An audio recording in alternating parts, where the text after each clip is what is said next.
All right, guys, welcome back. Today we're going to do Batman Legends of the Dark Knight, issue number 16 from DC Comics, March 91.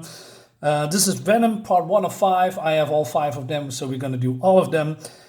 Made by Denny O'Neil, Trevor Von Eeden, Russell Braun, and Jose Luis Garcia-Lopez.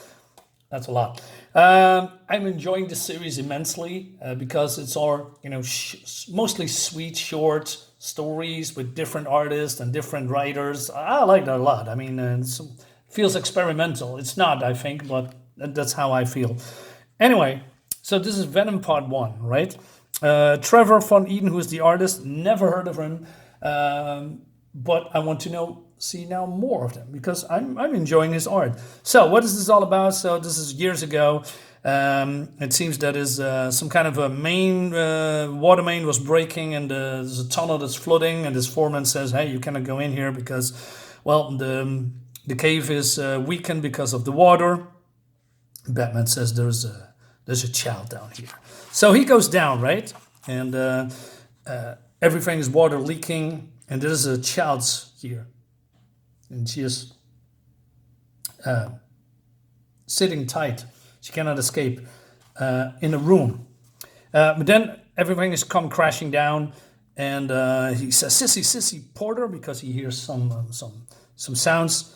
He says, "You okay?" And he sees her behind this crash down wall of debris. "Mister," he says, or she says, I'm sorry, "I have you out in a minute. Give you my word on that. My promise. Never break." I love this facial expression. So, I promise. One more piece. And the water is rising, right? So he tries to get in the room, but he cannot because it's too heavy. He says, "No good. Got to try another grip." Well, the water is still rising. So he goes onto the water and tries to pulling away the debris so he can get in. So he's finally get in the other chamber, and he says, "Sissy." Yeah, she did not survive. She died, he says. I love the red behind him, and then with the shadow, it's just really great. "I was too weak to save her, Master Bruce. Oh, I thought I was some fine detective. Traced the kidnapper through his own associates and found a pair of rubber boots in his room and analyzed the mud, and then figured out that he must have taken the little girl to an abandoned water tunnel, and I was right, but I wasn't strong enough. Oh man, I failed. Did you expect that you never would? Really, Master Bruce?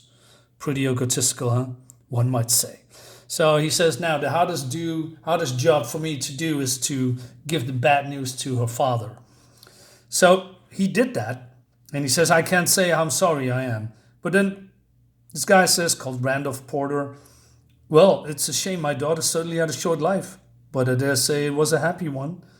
And strange reaction for someone who just lost his daughter. "She died alone, in terror and pain." He says, "Who knows what awful things would have happened to her if she's lived, eh? Yes, who knows? Something bothers me. You said the kidnapper did want money. What was he asking for?" These are a handful of capsules." He says this weird smile on his face. "What are they? Are you familiar with the term designer drugs? Probably not, eh? And I hope you understand. Try me. Basically what I do is alter the molecular structure of certain chemicals to obtain results no found in nature. Custom made them, as if it were to enhance human potential." So he says, "If you had them tonight at the tunnel, Sissy would still be alive." That is something awful to say.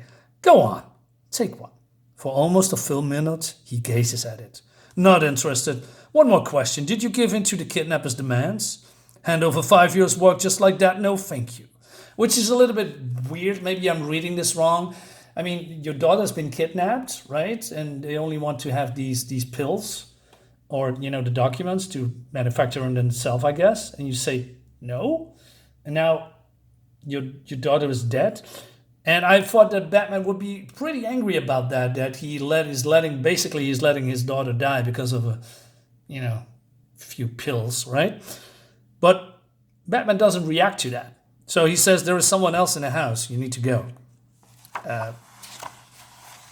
And there is someone is now shooting through the door. Batman comes in, and I like this. I like this really, really a lot, right? This whole anger in his eyes, the vision of this dead young girl, and then this guy being punched over the counter or over the table.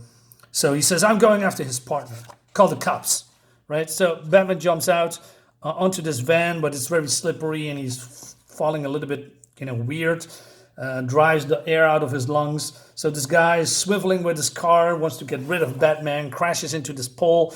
Batman falls off, and one of these guys, these criminals, is kidnappers, is fleeing. He's got away. So Batman comes home, and he's not amused, and then he's doing something with the clock. So Alfred says he's torturing himself, setting the clock to the exact same minute his parents died. Dare I ask?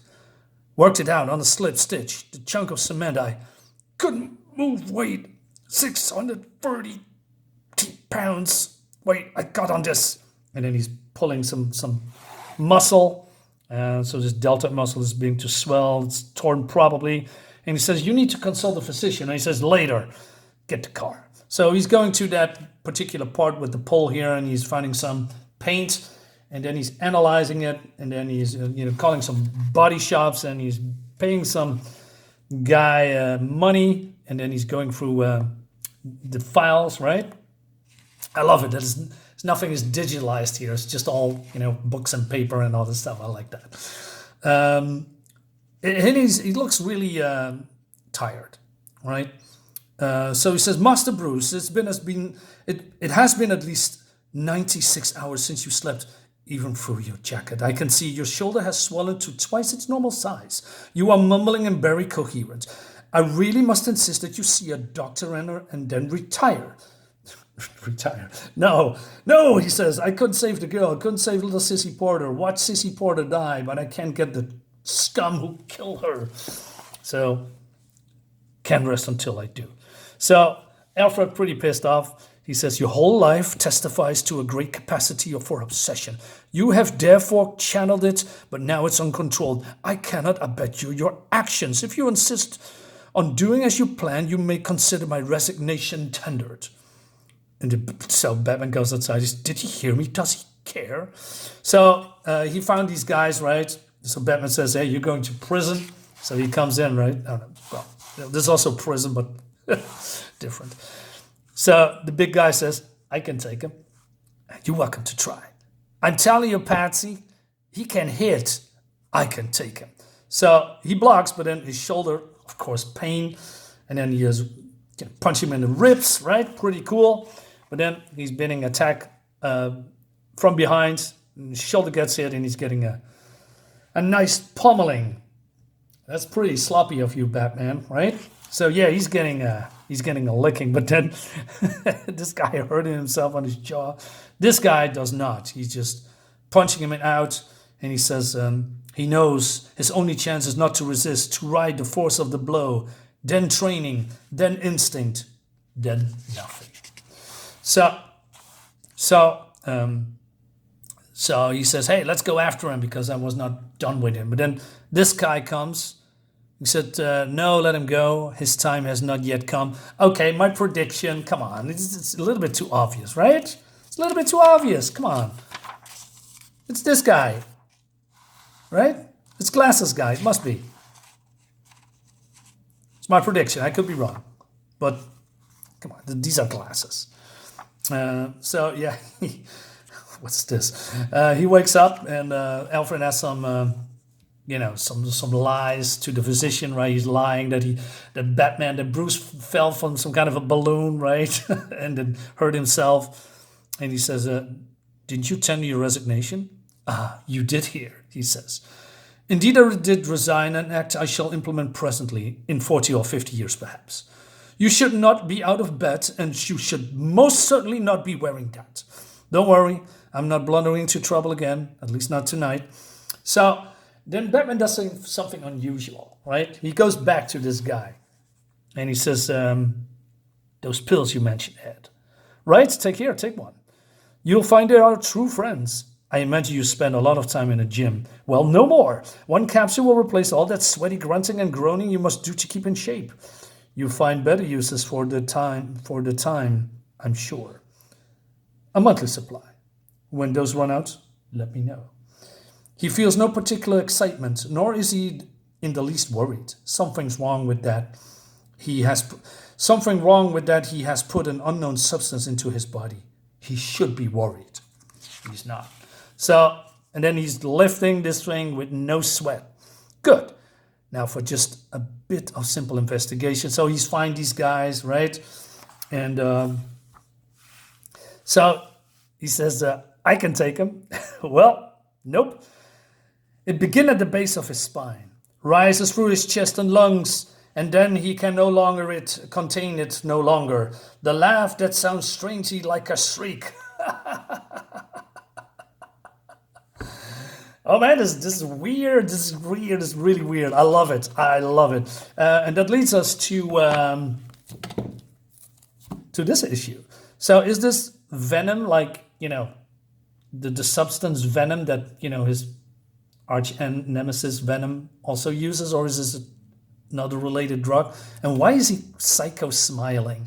I don't know, but we're going to find out in part 2 of Batman Legends of the Dark Knight. Guys, let me know what you think about it. I'm having a blast, and we're going to, of course, do more of this. See you on the next video. Bye-bye.